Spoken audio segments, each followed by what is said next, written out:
Episode 4 of Skeleton Crew is here, and I can't say I remember no At-Achann. Yeah, that's right. SM-33 was the key to getting these kids back home. And the mystery behind SM's old crew has just become far more important than we ever thought. And not only that, this 4th episode teased what's coming in the back half of this Skeleton Crew series. And no, it's not Slapball. But without further ado, let's break this 4th episode down. Episode 4 was titled Can't Say I Remember No At-Achann, which of course is in reference to what SM-33 says time and time again in this episode. He's pretty much the Groot of this Skeleton Crew show.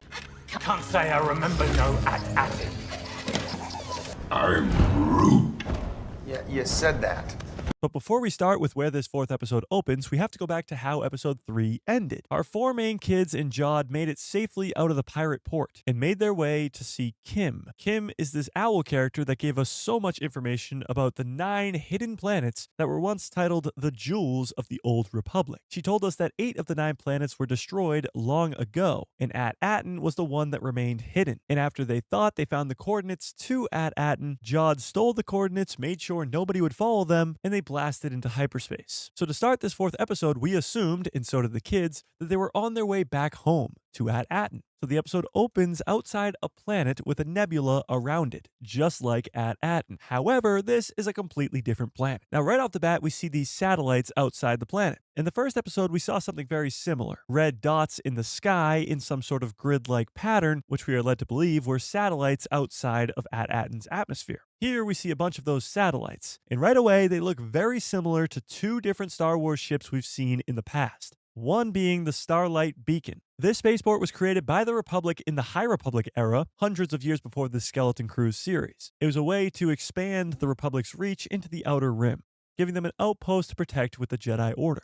Now, although it does look very similar, I don't know if these 2 are connected in any way. That brings us to the second thing that these satellites look very similar to, and that is the Operation Cinder ships. Operation Cinder was a failsafe for after Palpatine died. It was a way for the Empire to destroy any rebel planets. These space stations or ships had the ability to change the climate on a planet and make storms to destroy the planet below. But I have no idea if Starlight Beacon or the Operation Cinder ships have anything to do with these satellites outside this planet. I don't know how they could be connected in any sort of way, as these 9 planets have been hidden for quite some time. But tell me what you think in the comments below. Do you think there is a connection between these ships? We see the Onyx Cinder come out of hyperspace and arrive on the planet. The kids are excited to be back home on At-Achann, and Jod is equally excited because he's trying to find this treasure. However, they're about to quickly find out that this is not At-Achann, even though it looks the exact same. They land on the surface of this planet and walk outside, where they find a creepy abandoned playground. They hear an explosion in the distance as Jod says, "This planet tastes like ashy dust." And he follows up by saying, "It looks a lot like my home planet, actually."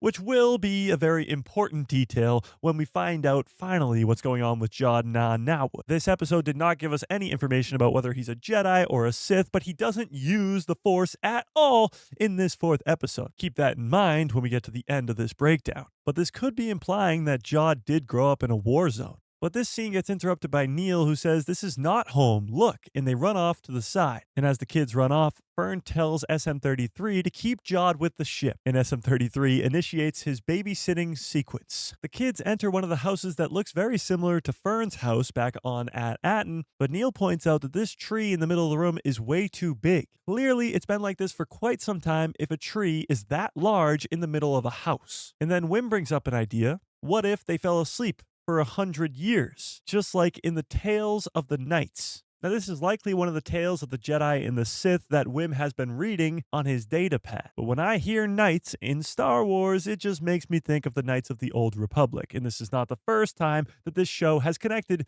to that Old Republic. But for now, other than the fact that they were asleep for 100 years, the tales of the Knights remain a mystery. But the kids start to piece this all together. This planet looks exactly like their home world. In last episode, Kim the Owl just told them that there were 8 other planets just like theirs. 9 planets total were hidden away, and apparently all of them looked the exact same. They also realized that that means the people on this planet might know how to get to At-Achann, as all these planets that were hidden together might have some some sort of communication between each other. We then cut back to the ship where Jod is rummaging through all the kids' belongings. But then he finds what he's really been looking for this whole time: Wim's credits. These Old Republic credits that are worth quite a lot, possibly even part of the treasure that is hidden on At-Achann. But in this scene where Jod is looking at the credits, we see a Star Wars Rubik's Cube and what could be the Star Wars version of Battleship. But Jod is interrupted by SM-33 as the droid thinks that he is trying to steal from the ship. He doesn't recognize that it's Jod. Clearly, he's such an old droid that his memory circuits are broken, and that creature that lives inside of his head probably doesn't help either. But SM-33 puts Jod down as he realizes who he is and says, "Sorry, At-Achann is playing tricks on my memory circuits."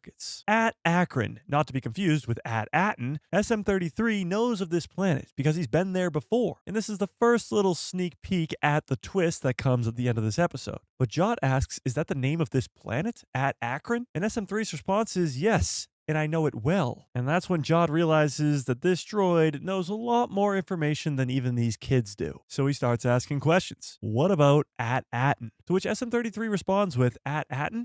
This planet does remind me of... And then his programming kicks back in, as he says, Can't say I remember no At-Achann.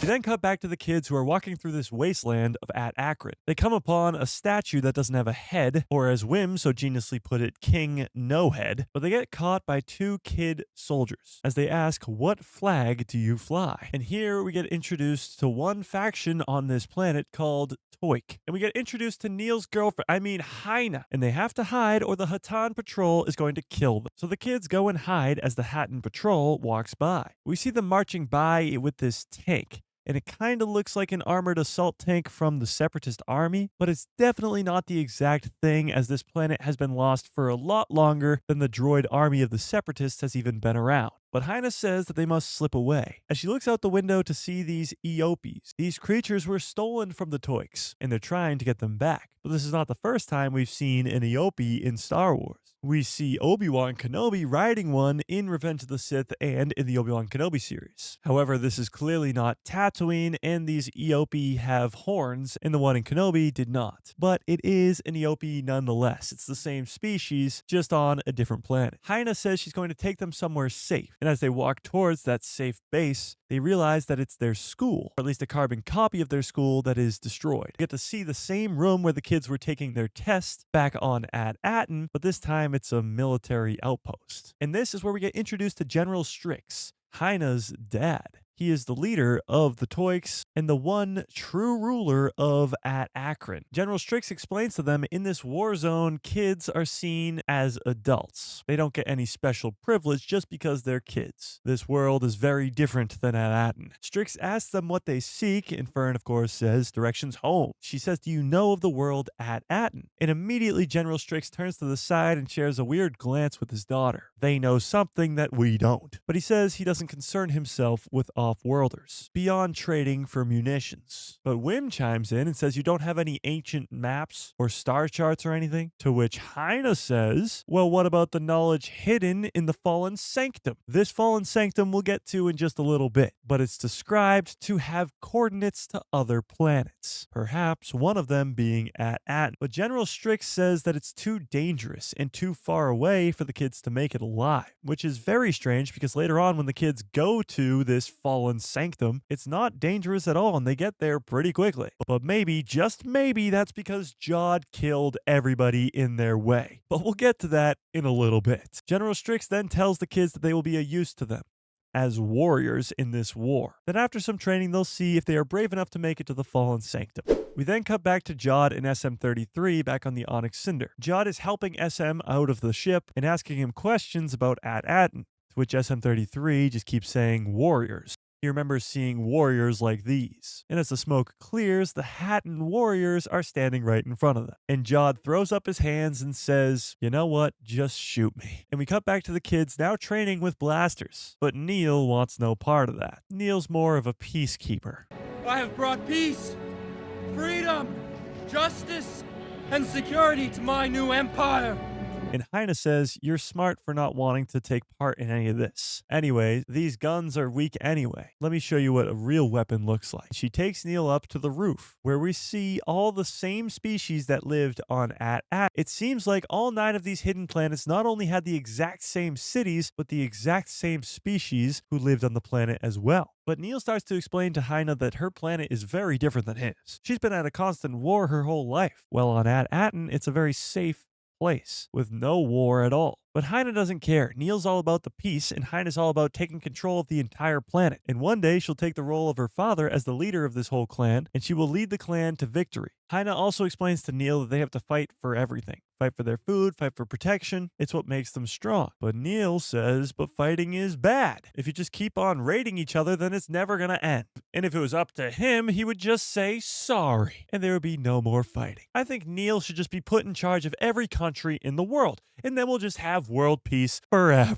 But in all seriousness, Neel says, but that's probably because I'm just too scared. I'm from a weak clan. So you probably shouldn't listen to anything that he has to say. But Heine is listening, and actually what Neel is saying might change the outcome of this At-Achann planet, as she someday may take the role of her father, and she could be the one who brings peace to At-Achann. But it seems like Neel has found himself a girlfriend in the most unlikely of places. But we cut back to the other 3, Wim, KB, and Fern. And of course, KB is an incredible shot, just like the crosshair of this group, and their training gets interrupted by General Strix, and he tells them that their crew will be leading them into battle. Yeah, that's right. Leading them into battle. And if they are successful and survive, then they will be taken to the Fallen Sanctum, where hopefully all their questions will be answered. But when they get into the battlefield and are asked to go scout ahead, the only people they run into are Jod and SM-33. He has successfully negotiated with the Hattons to get the Eopes back for the Toiks. Now that's a sentence I thought I'd never say in my life, but how did Jod do that? Well, he explains later that he used Wim's credits, but I don't think that's really the case. Possible that Jod Nawood killed all of those people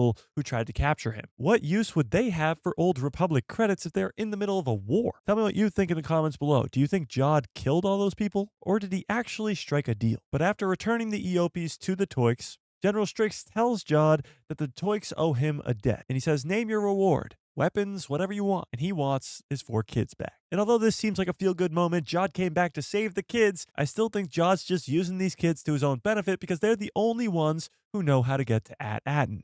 And that's where the treasure lies. But Heine reminds her dad that these kids have proven their bravery, and for that, they will be taken to the Fallen Sanctum. But as Neel puts it, this Fallen Sanctum is just their version of the Supervisor's tower. The Supervisor is the being or droid that controls all of At-Achann. He seems to be like the Wizard of Oz of that planet. But Neel also mentions that no one on At-Achann is allowed to go up the tower. And SM-33, of course, doing his best Groot impression.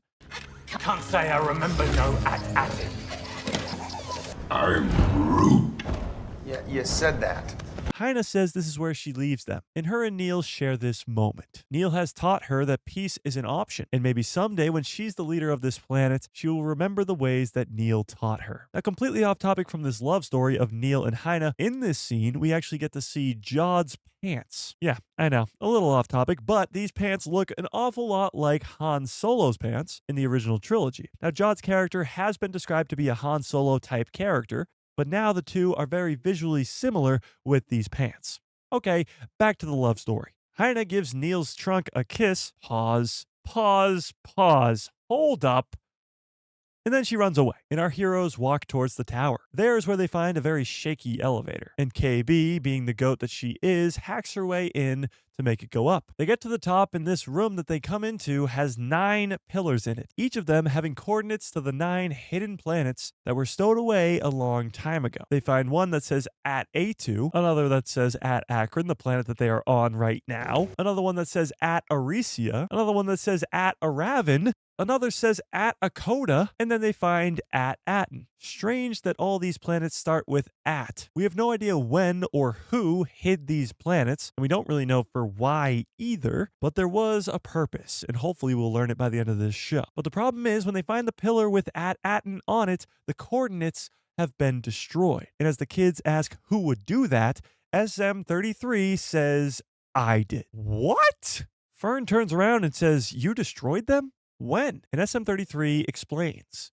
He says that he came here with his old captain, but then he forgets what he said, and Fern gets mad. And as she runs off, KB says maybe we can save SM-33's memory, get the coordinates back. And she says there's probably only a couple 100 million circuits in there. And then we get a very emotional scene between Fern and Wim. And it hasn't been said enough how incredible these young actors have been doing on this Skeleton Crew series. This performance by Ryan, the actress who plays Fern, is incredible. For 12 or 13-year-old kids, this is amazing. But she's upset because she doesn't think that she should have been the leader, and Wim should have been the captain. But Wim says, well, you got us this far, and I couldn't have done that. And Fern says, led us this far, I just brought us into a battle and almost got us killed. And Wim says, I'm sure you'll figure something out. You're amazing. To which Fern says, you can't just say I'm going to figure something out and just expect me to. I'm not a droid. And then it clicks in her head. Droids do everything that they are told to do. And this connects all the way back to episode 1 of this series, when Fern goes home and tells the droid at her house to run a memory override so that her mom thought that she was upstairs studying this whole time. The writing on this show has been incredible, but to tie a little detail like that